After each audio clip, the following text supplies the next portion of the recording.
So I welcome everyone who's already here with us on behalf of Remote. Thank you, all Remoters, friends, our lovely community gathered again.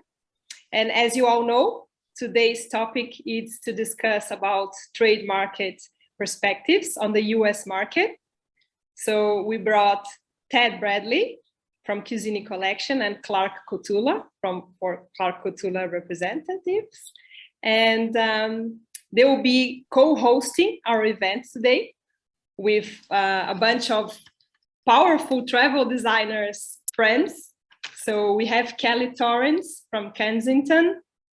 Hey, Kelly. We have Trista Gage from Care and Downey. We have Laura Bassett from Haute Holidays. And we have Lila Fox from Lila Fox Travel.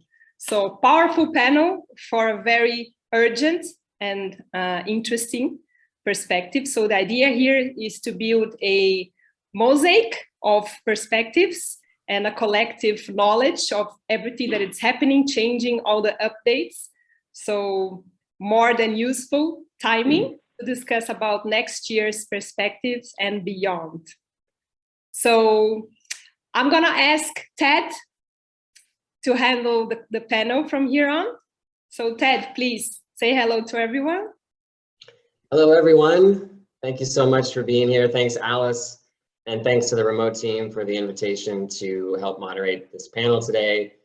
As Alice said, I'm Ted Bradley from the Kusini Collection. I'm very excited to co-host this event with my friend and esteemed colleague, Clark, and to welcome our awesome panel of travel designers. Thanks to all of you for being here today to offer your perspectives. I'm going to give a little bit of an intro and then we'll jump into our panel since we have a pretty short amount of time today and a lot of potential questions. But what's particularly exciting and I think interesting about our panelists is that all of you represent a different niche in the travel trade, from a larger tour operator to an independent travel advisor and agency owner. I think that's going to be a really interesting different perspective, a unique perspective on the Latin America travel outlook based on your own personal business lens. So we look forward to hearing that.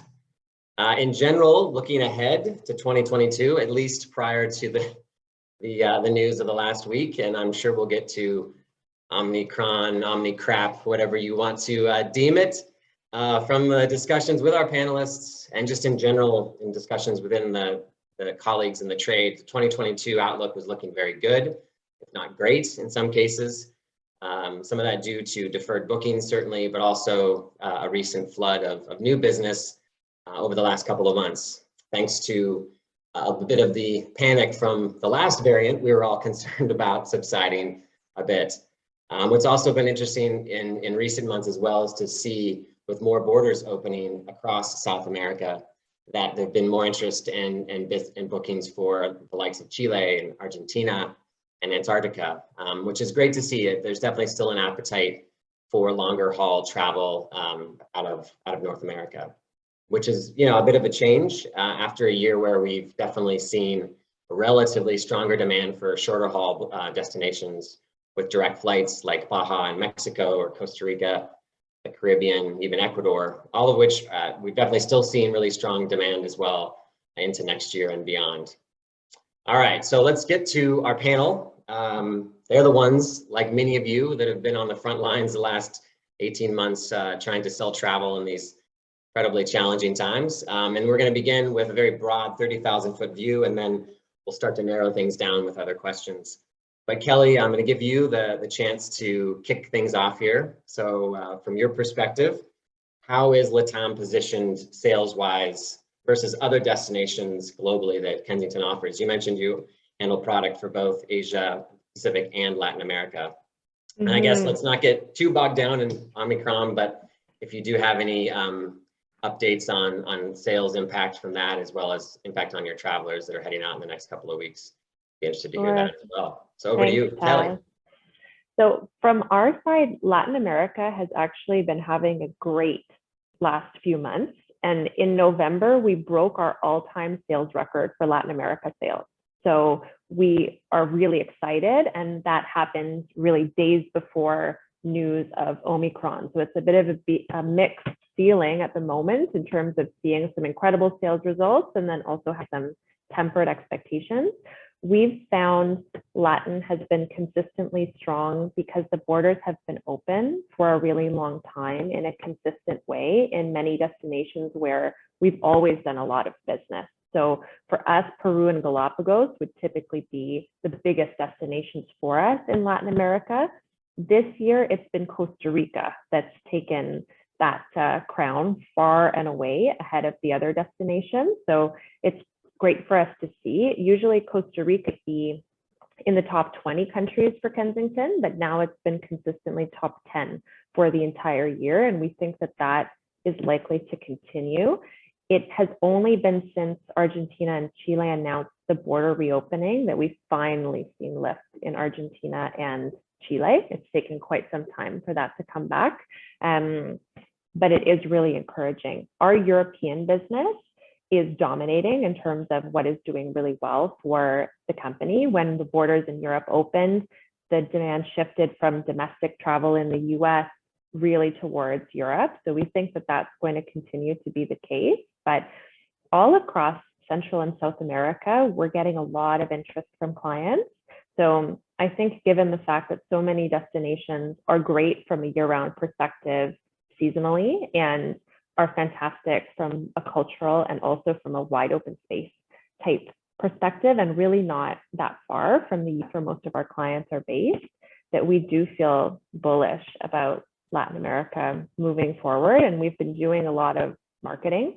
This year is the first year since COVID that we're having a true high travel season. So we have a huge volume of clients departing mostly from December 20th onward, which is really fantastic for us. We're hoping that nothing, of course, too much changes between now and then in terms of border requirements and so on, but it's been really great to see that. And I suspect that the longer that Asia Pacific remains closed for the most part, that we'll see more demand absorbed into other destinations that are open. So Latin America and Europe and North America probably being the majority, with Africa behind that.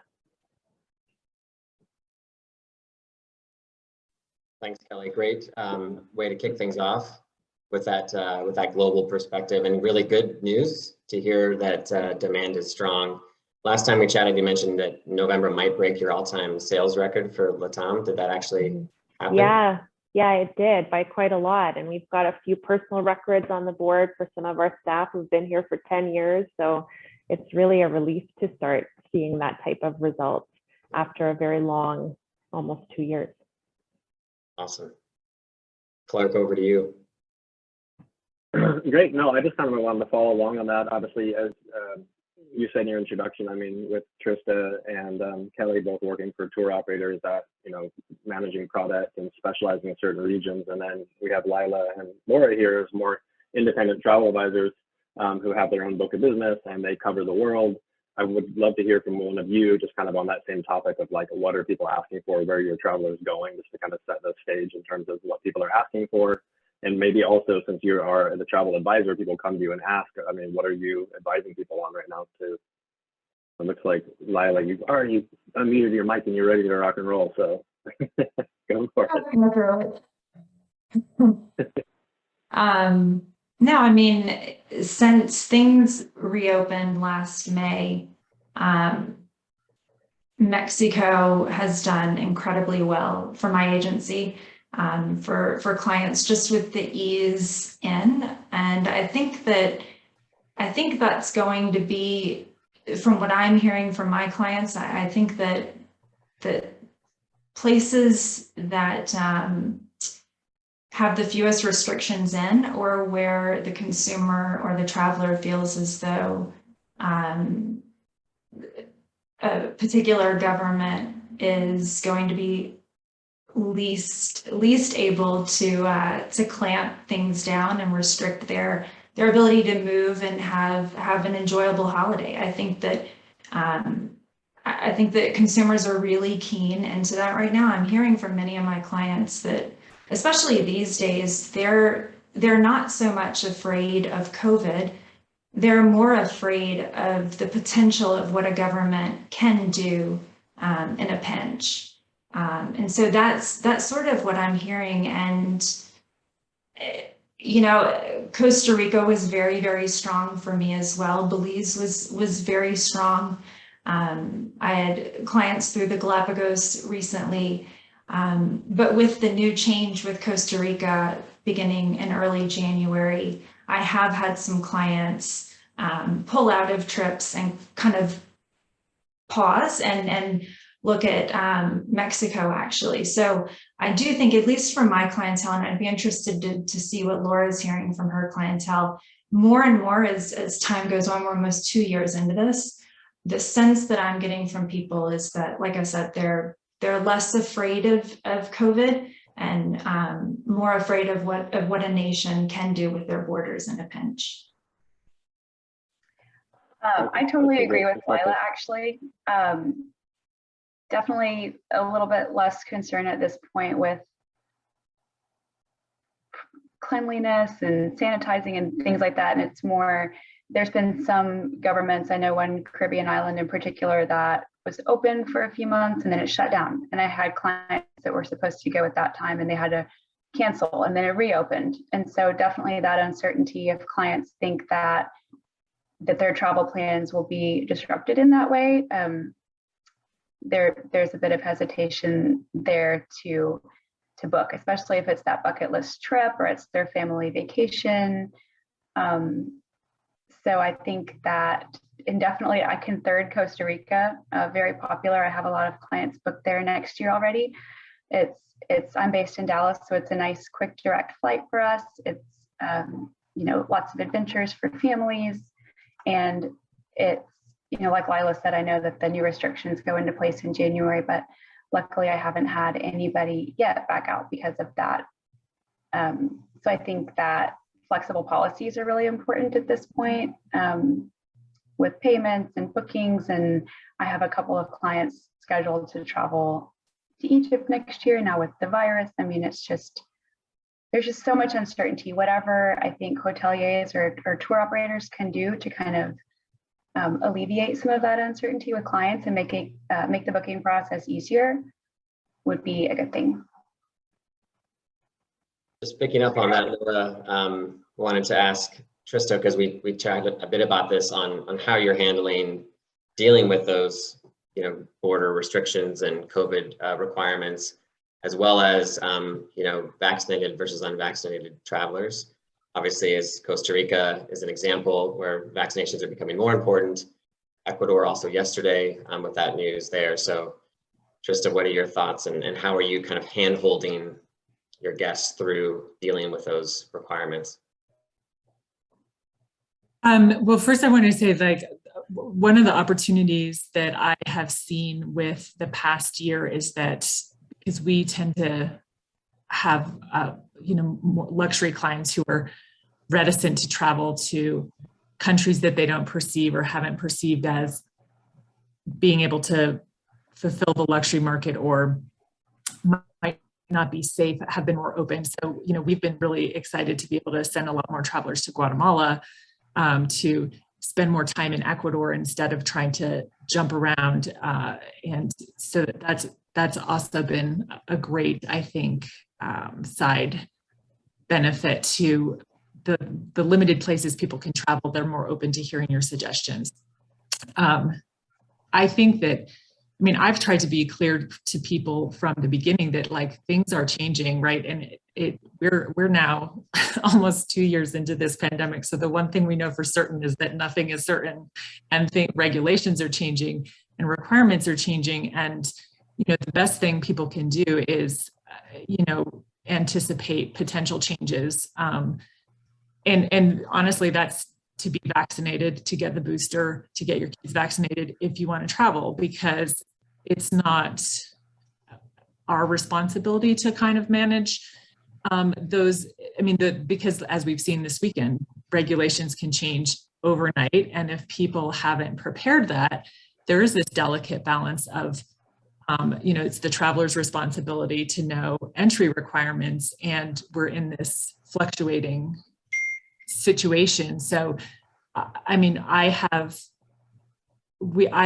personally wouldn't take a booking from an unvaccinated traveler because it's not worth the headache to me, and this is from because we've had people going to Iceland and we've had people going to Europe and things, whether it's the, hotel, because beyond just the like border or a country requiring a vaccination or a PCR test, we've seen individual properties, even in the US, like in Alaska, there were individual properties requiring vaccination certificates. So that's a lot for, and people don't want to, that's a lot to have to keep track of. So the simplest thing, because you can't expect a refund if you aren't prepared for the potentially changing requirements, is to just, tell people. I even actually advise people going to Costa Rica for a short trip to do a PCR test before they leave the US, because the fear of people to get stuck in country with a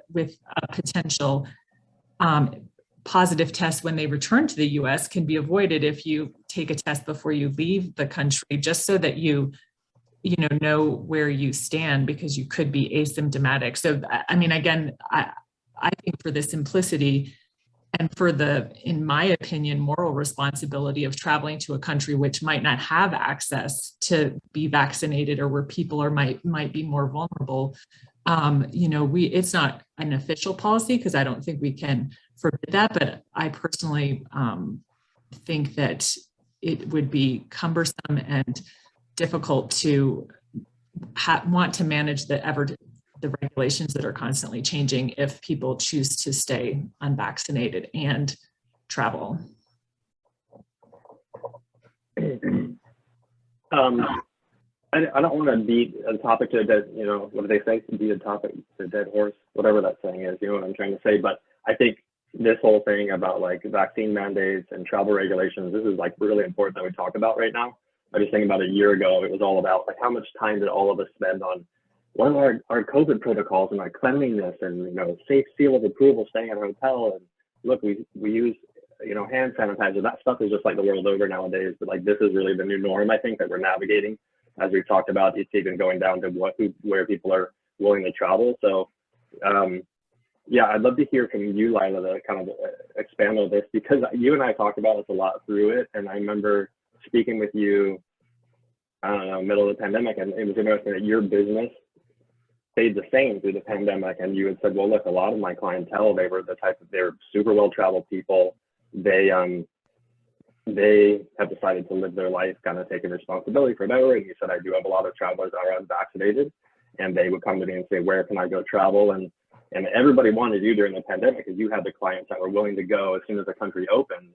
Your clients would be there, and this is not a fringe of American society. We're still at like 40% are unvaccinated. That's like 122 million people or something like that. And now you said recently, now you're facing with some of these great clients that travel the world. Now they're like, now it's where can I go because of the situation. And I think a lot of us are reticent to kind of ask travelers, are you vaccinated or are you unvaccinated? Now we're having to realize, with a situation like Ecuador yesterday, making this decision that come December 1st, they're going to require proof of vaccination plus PCR test. I know with the properties I work with in Ecuador, we're having to go and email everybody now, because we never asked that question initially. And now we're having to email everybody saying, hey, just so you know, and we're still waiting to see those emails come back and actually discover how many of these people are unvaccinated or traveling. So not to put you in a difficult situation, Lila, but I know you love to talk about like edgy stuff.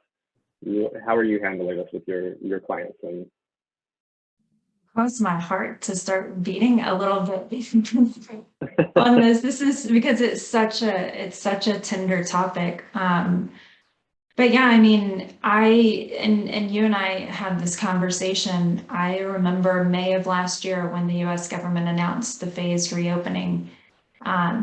The phone calls that I was getting from clients who wanted to travel were primarily from clients. At the time, I was on social media and I was connected to some of these clients, and they were very, very outspoken about staying home. Masked up, do not travel, stay home. And some of those first phone calls were those same people asking me, where can I go? Like, keep it on the low. I know you do travel for some of our other friends, but where can we go? And I knew when I received a couple of those phone calls, I was like, this is not going to be anything like we're thinking it's going to be. And then as time went on, the vaccines came out and people were able to be vaccinated, I was in, you know, close contact with a lot of my clients. A lot of my clients were traveling. By the time vaccines were rolling out, some of them were on their second or third trip planning. And I knew that clients, I have a full disclosure, I have a closed book of business. So clients that I've worked with for many years and that I enjoy, and they're kind and they're lovely people, were telling me that they weren't going to get vaccinated at this time, but where could they go? And so I had a business decision to make. And I started to see that some of my clients from a cultural standpoint weren't comfortable getting the vaccine at this time. And so I grappled with it. You know, do I do this? I knew a number of agents and agencies were, to Trista's point, were not taking on unvaccinated because it's a hell of a lot more work. I'm gonna be honest with you. It can be done. And I charge fees accordingly, but I made the business decision to not discriminate between vaccinated and unvaccinated travelers. And I shared with you as well, I spent the month of October in Guatemala with a group of about 30 people from around the world. I was doing a yoga teacher certification, and it was a mix of vaccinated and unvaccinated. You don't have to be vaccinated to get into Guatemala. So what we did was, throughout the 4 weeks that we were together, we didn't talk about who was vaccinated and who wasn't. No one really knew who was or who wasn't. Everybody knew it going into it. Every 4 or 5 days, we would throw, 5, 6, 10 COVID test kits on the table and say randomly, just grab and take, just to be sure that there wasn't COVID moving through the group.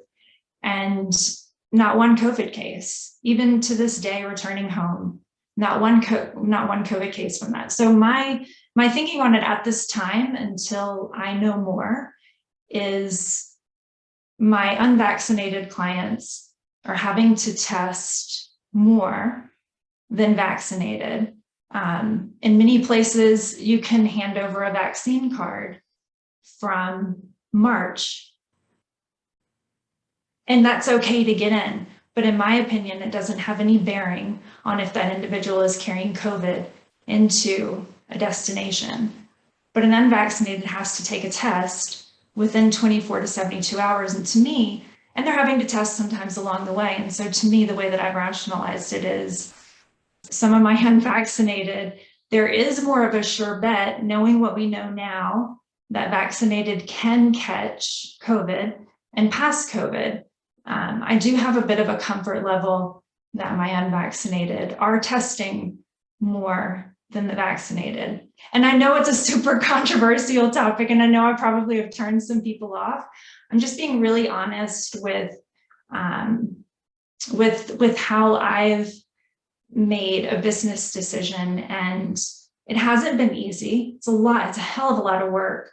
And I take it day by day. It could change tomorrow, Clark.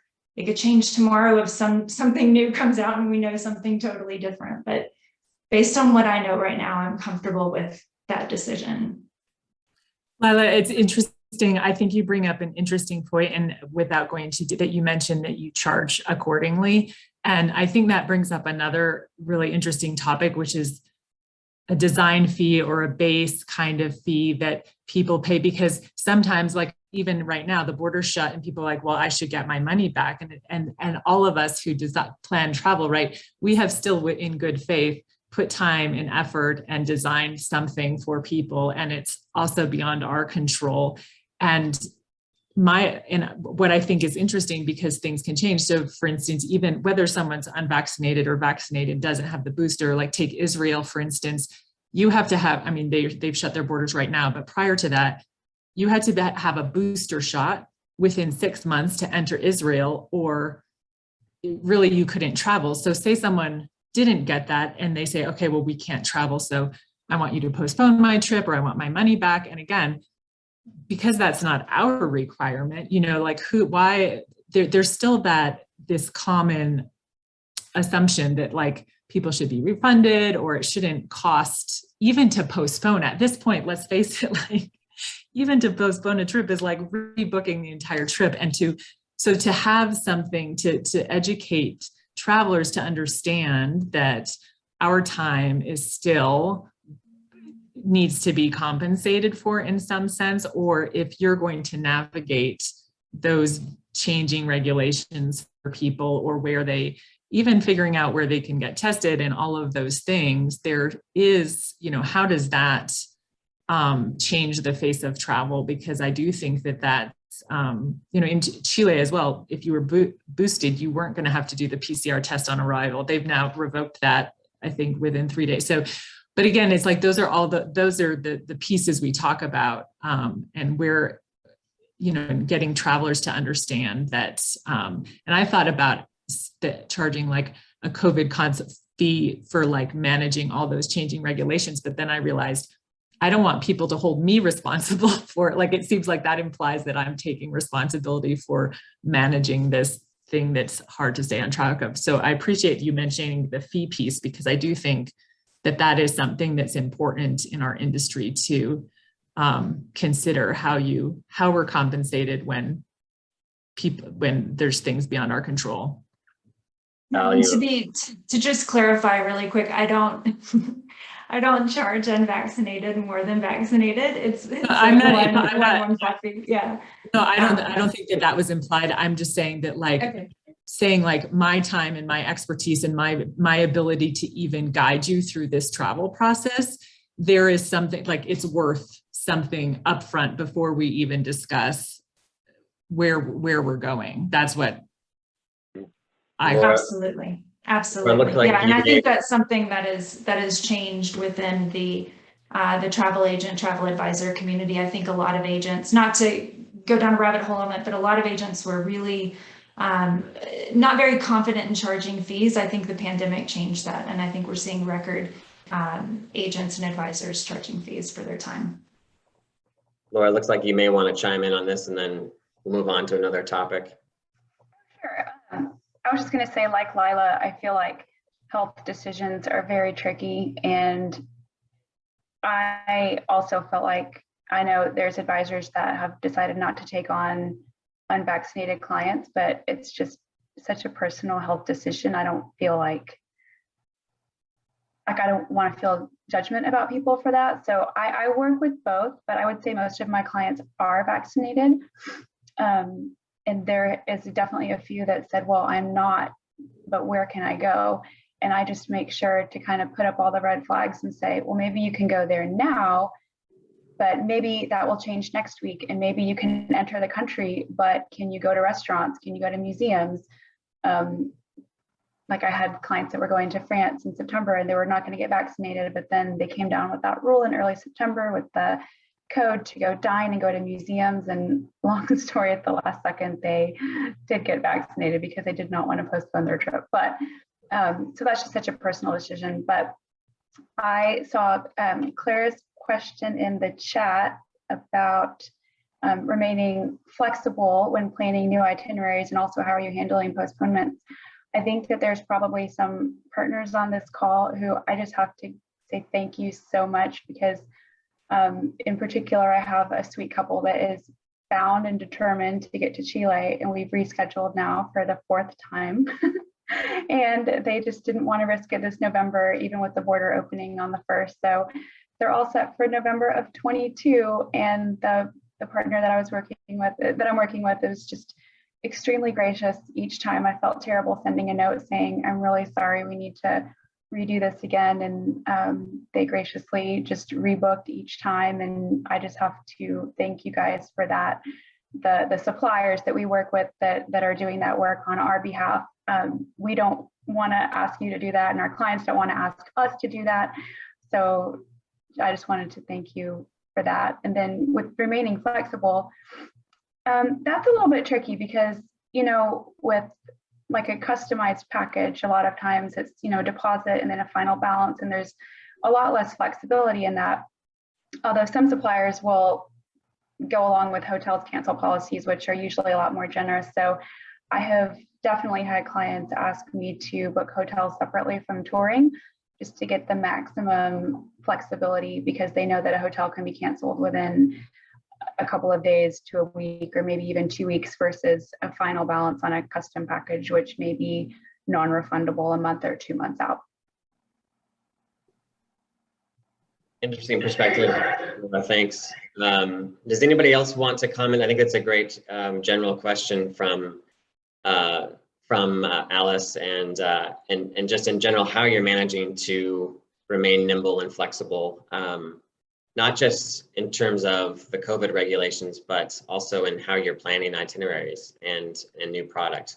Kelly, I know we talked about that. Maybe you want to chime in on how you guys are keeping product fresh and flexible throughout the last year and a half.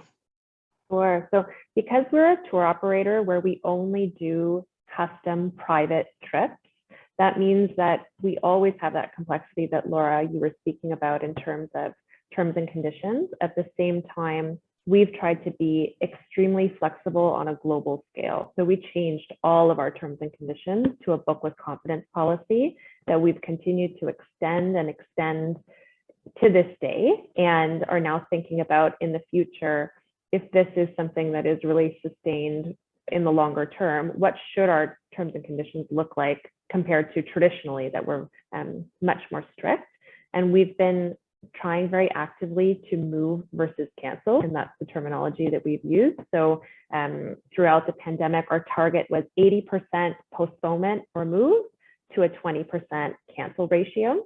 And we've also implemented things like future travel credits rather than refunds in some circumstances, and are trying to ultimately give the very best service that we can to the clients, hoping that they will feel very comfortable with the way that we've handled their business, whether they've ended up traveling or not, or they've just moved their trip 4 or 5 times. That said, we do see clients who've moved trips many times now, and borders are still closed.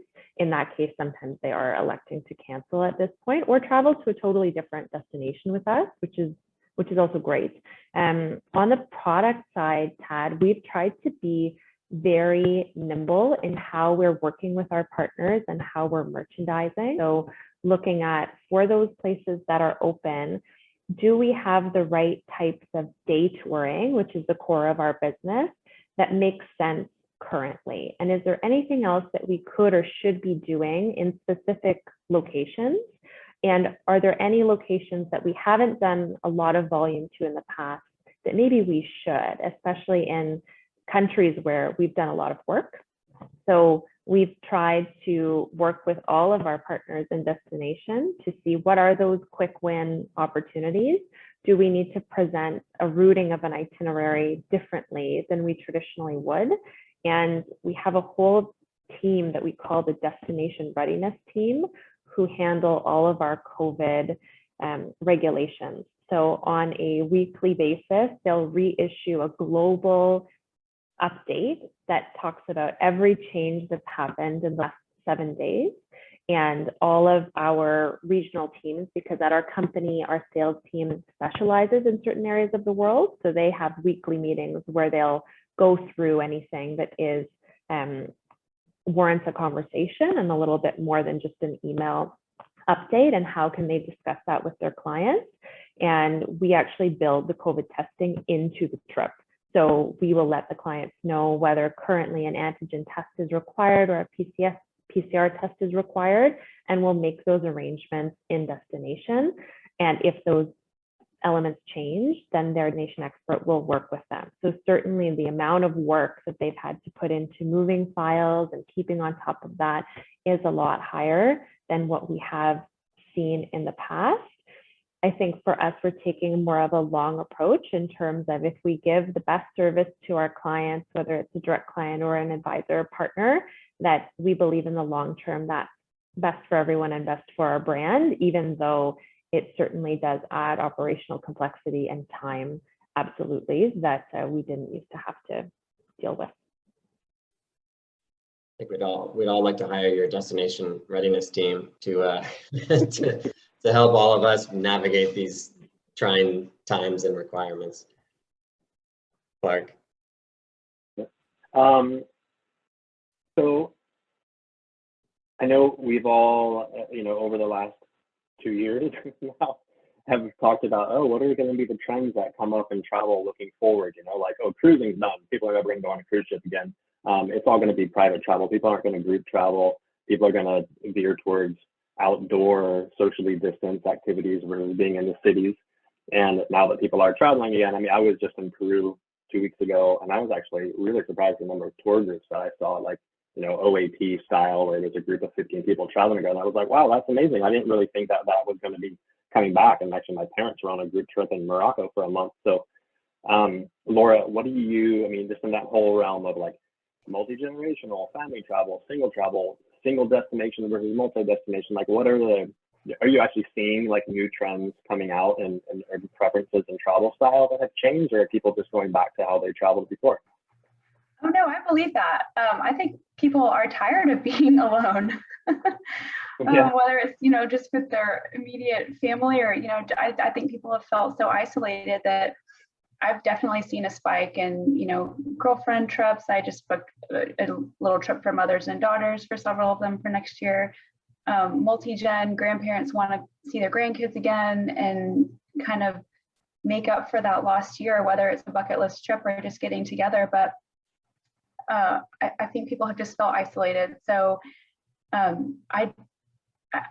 may be some who, going forward may want to stay private, but I don't know if that's necessarily a trend. I'm not surprised that group travel is coming back and that groups, whether it's multi-gen or girls trips or guys trips or whatnot, are wanting to get back together and travel again. Do you feel like that, Lila? I do. You're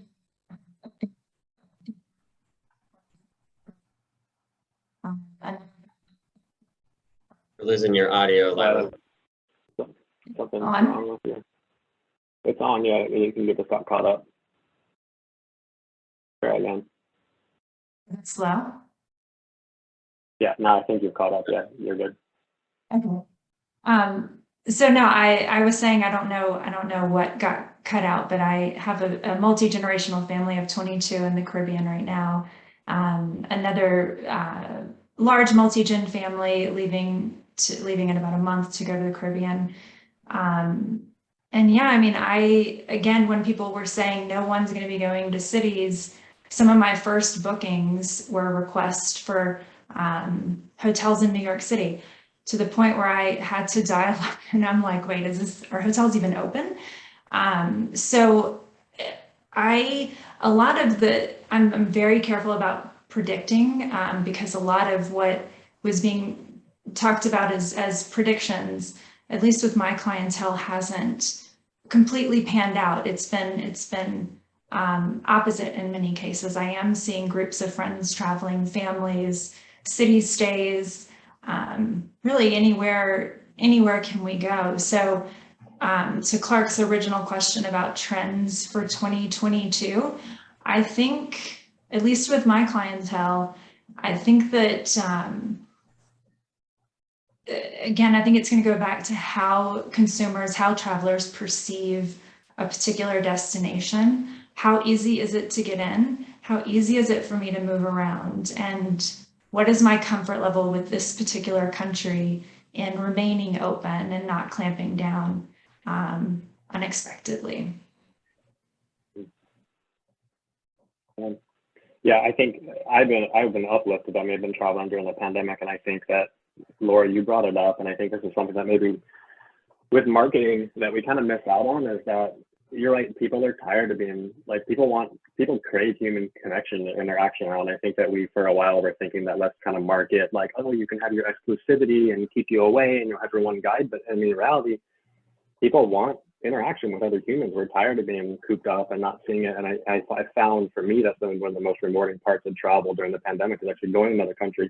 You're realizing like we've all been dealing with this in the same way. We're all wearing masks, and there's this and that, and it's almost like almost brought the world together in a way that we've all gone through this. It's interesting to be like in the rural Andes and speaking with people in the community and hearing from them what their life was like during the pandemic and how their industry, even they grow coffee and how that was affected. It's a fascinating time to travel. So I think that maybe a messaging we should all pick up on a bit in kind of marketing our destination is like, come back and meet the people of this country and interact with them. I don't think people are scared of that, but I think we've clued in here that people are more worried about the uncertainty with regulations. That's something that none of us have control over. I think it's so true.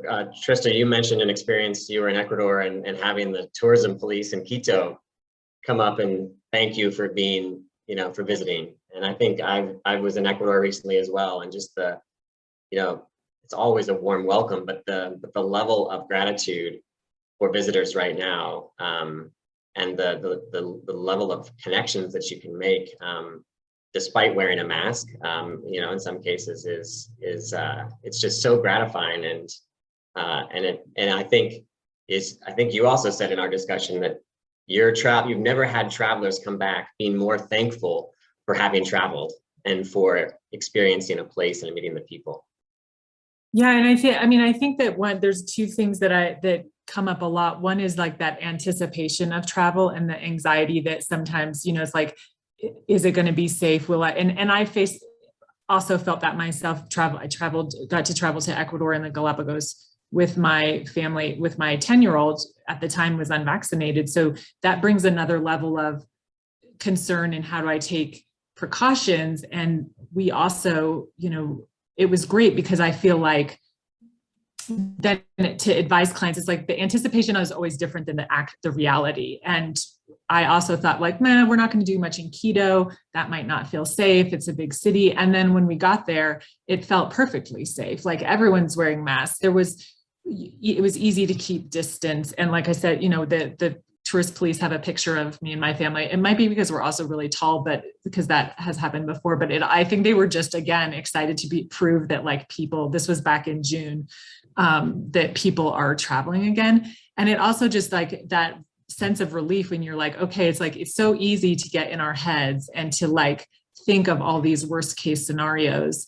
And then when you remind, and I try to remind people all the time that like, simple precautions, if you're, like wear N95 masks on the plane, do the precautions you would do at home while it's an unknown, like people are taking this very seriously. And so when I have an itinerary where people are maybe incorporating Buenos Aires or a bigger city, sometimes the approach I take is like, well, let's wait and see how you feel when you get there before, like we have a tour scheduled, but and because I do think that once people get away, it's like that sense of relief of like, you're out in the world again, that joy of travel comes back. And then as Tad said, like people just come home so thankful that, realizing how much, and I sense that in the Galapagos, just the number of people that are involved in getting you from the Baltra airport to a property in Santa Cruz.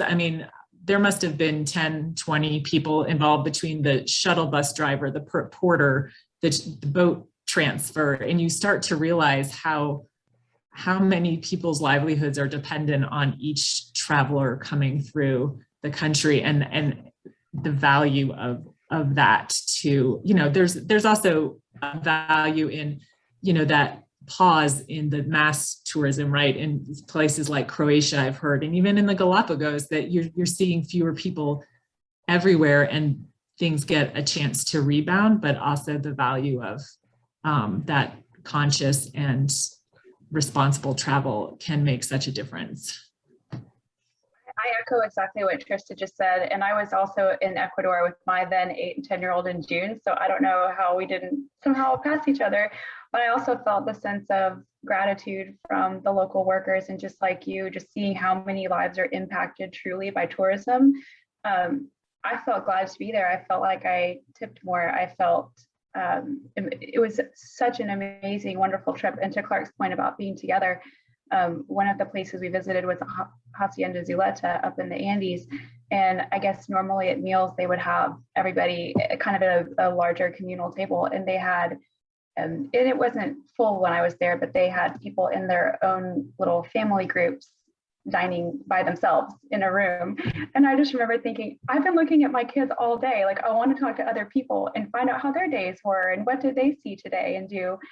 So I think that's part of the fun of traveling. And we felt perfectly safe while we were there, but that's just the part that I love best about traveling. It's just, yes. And I think people are ready to be around other people, whether it's in groups or around the dining table, and discuss their days and not feel so isolated. Yeah. Although I understand why they did that for protocols, but I hopefully going forward, things can kind of be getting back to normal.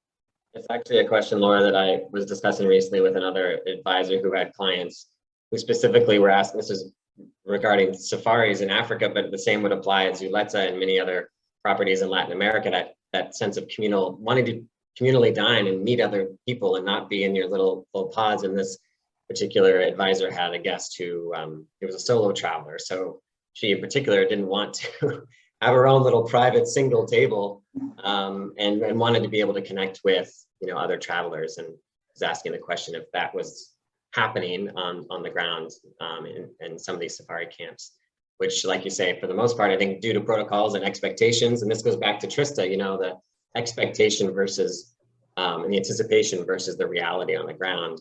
And I think a lot of suppliers on the call here would say, they're trying to anticipate those expectations, and that people want to be, and many people do, I'm sure, want to have their own little pod. But I think there's actually probably more of a desire to reconnect right now, as Clark and all of us have said. We've been isolated. Here we are in our meeting mode of choice for the past year and a half, and having those personal connections is so lacking. We're getting close to our hour, but we'll just, I think, look ahead again with a question for, well, Laura, you're on the screen right now in front of me, so I'll direct it toward you. Is just, what are you seeing as far as consumer behavior in terms of their bookings? Are your guests looking to book? Are you seeing more short-term bookings? Are you looking now to see longer-term bookings into next year and into 2023? I've heard some examples of advisors who have people wanting to book a short-term trip somewhere close this year, and then are also booking a second trip end of last year that's a little bit farther afield. Just love to hear what you're seeing as far as your guests and their booking trends into next year. Sure, and I'll try to be brief. I feel like people are either looking to go somewhere next week or a year from now. I feel like it's a bit all over the board. I work with a lot of families, and so right now summer vacation is kind of on the radar for us. Spring break a bit, a lot of summer, and I think people are starting to book earlier than they have before. I feel like I have more summer trips on the books for next year than maybe I did in the fall in years before, but I still have people that definitely are kind of waiting to see knowing that things are changing all the time, kind of what's open. Well, I know that this is open now, so probably it will be in a month, so I want to go somewhere next month. So it's a bit across the board for me, but because of the number of trips that have been rebooked and the strong demand for booking farther in advance, I feel like space is actually a bit scarce at this point. Even for luxury ranches still in the US, it's very hard to find space next fall. So yeah, it's a bit across the board for me. Anybody else want to chime in on that topic? I just wanted to say, I think one trend that I've continued to see throughout the pandemic, and what I love and think that Latin America is well positioned for, is that I do get a fair number of people that, again, it's like they're less looking at their bucket list of, I want to go to Kenya next, or I want to trek with the gorillas, and saying like, what can I do in this time frame? What's close? What's easy? They're just more open to suggestions. And so because of the easy access, little time zone changes, because it's great for honeymoons or for couples or for friends or for multi-generational. And there's such a wealth of experiences when you look at from, Baja down through the tip of Chile and Patagonia and Antarctica. If you think about that diversity of ecosystems and experiences in nature and wildlife and cities, and active versus like wellness. Like there is so much here. And like, for me, that's been great because people are open to saying, like, I say, what do you like? And I'm going to tell you where you should go. And there's new properties in Panama, and there's new, so everything is just like, there's so much possibility. And so for me, I love when people just ask, or they're spending longer time. They're not just going to the Galapagos. They're like, what can I do in Ecuador? Can I go to the Amazon? Instead of trying to like try and fit Peru and Galapagos and maybe even Chile into one trip, they're still slowing down and open to hearing suggestions of what else there is in an individual country, rather than trying to, just do 4 days in Peru and then that's all the time they want. So I think that, again, moving forward, just having that, and we know that once someone goes to Guatemala, once someone goes to Ecuador, once someone goes to Peru, that they're going to want to see more, because it's such a rich continent, two continents. So that's what I love about Latin America, and I think why it's well positioned as we move forward. Trista, we're seeing the same trends in terms of slower travel, absolutely. But one thing that we're seeing a lot is super last minute bookings for parties of 1 or 2. So versus the multi-gen family, that certainly we're seeing some 2023 bookings, but we don't usually get bookings within 30 days of departure, or we didn't in the past. Whereas now we will get bookings that are 2 weeks from now. And we have to reach out to partners to see, could you accept this booking if the clients were ready to go? And in most cases, they're saying yes. So of course, festive period is a different situation, but especially in Latin America, when it's been the traditional shoulder season, we've been able to find space, and clients are open to suggestion. If we can't do exactly what they had in mind, but we can do this, they're much more likely to say, yes, I'll go ahead, and I'll go ahead on my preferred dates, versus necessarily waiting, knowing that it seems as though the requests are stable in that country, and so I'm ready to travel. Laura and Lila, I was going to ask the same thing. I find, particularly in the travel advisor community, with my work as a rep, going around and speaking with so many advisors, it feels like Latin America is just a black hole for so many travel advisors. Like, they know the world and they have places they sell, but when I talk about Central South America, they're like, yeah, this is a part of the world I don't really know much about. And so they tend not to suggest it. I mean, you two have been invested more of your time and effort to get to know the region, but why do you think that is, that Latin America is kind of unknown within the travel advisor community? And then to kind of finish, I mean, what do you see the strength of selling? Like, how are you promoting Latin America at the moment with clients? Laura, you go. You want me to take it? Can you hear me? Yeah, you go ahead. So can you guys hear me? I think there's a delay on mine, but yeah. my opinion with this, and this could probably be an entire panel on its own, I think that Latin America in general, and this kind of stems into media and traditional print publications and online publications, I personally see way more content from Europe or from Asia than I do out of Latin America, just in general across the board, whether that's something in my mailbox, in my inbox, flipping through trade magazines, that kind of thing. So I think there's a really big opportunity for hoteliers and suppliers to partner with content creators, with print publication and that kind of thing, just to kind of just be more front and center about destinations that are of option. It's an exciting moment for me right now.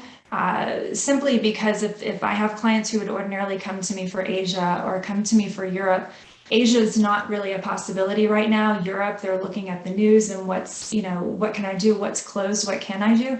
It's a really good educational opportunity for me as an agent, as an advisor, to say, hey, I know you want to do this. I know who you are. I know what your style is. I know what you're into. Let's take a look at some of these options that are super viable within Latin America, whether it's Central America, whether it's South America. And so it's been a really good opportunity that honestly, I wasn't always doing before the pandemic. If somebody wanted Asia, we would dig into Asia. And so I think it has presented a good opportunity for places within Latin America that are open to Americans in particular.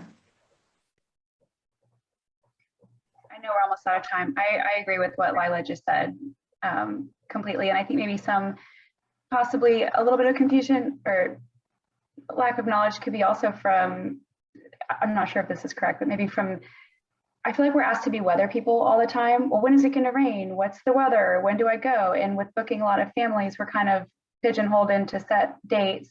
And South America is winter and our summer. And so I feel like maybe with a good amount of information on like what are the best times, what are the shoulder seasons, when to avoid, things like that, that would kind of help us to promote to clients who say, hey, I the kids are in camp in June, we have July to vacation, kind of just, wanting to think about and promote Latin America, like what might be a good fit for different times of year. I'm so tired of being a weather person. I don't know when it's going to rain wherever, but clients all want to know that. So I think just kind of educating us on that. And then like Clark and I were talking about yesterday, there is, and like Lila said, there is a lot more press about Europe. And I feel like, we learn about it in school and we see the Eiffel Tower and we know the history of Rome, and people connect with that and want to go see that for themselves. And so I think, like Clark mentioned about, the Incas in Peru, maybe we don't think about as much, but there's just as much history in Latin America as there is in Europe, but just getting the clients to connect to that and maybe promoting it a bit better, I think would be good.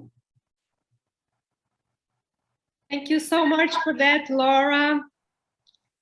Guys, we are hitting the end of our panel, and we're very time conscious with everyone who was able to make it. And a lot of food for thought, huh? I think it was incredible. And I thank you so much, Ted and Clark, for co-hosting, and the girls, so everyone to being here with us. And I'm thrilled to acknowledge actually that we are really stronger together, right?